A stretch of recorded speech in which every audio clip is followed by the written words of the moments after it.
ఆయన మీద నీవు విశ్వాసం కలిగి ఉన్నట్లయితే నీవు కలవరపడవు అని.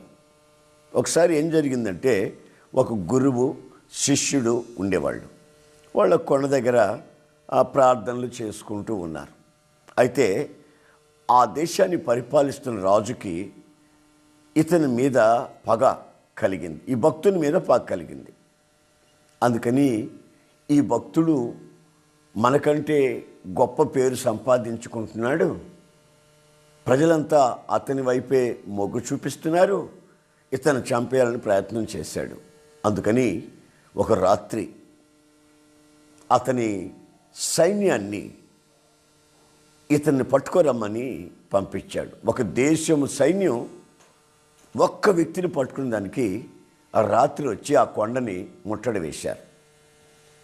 ఈ గురువు శిష్యులు రాత్రి ప్రార్థన చేసుకుని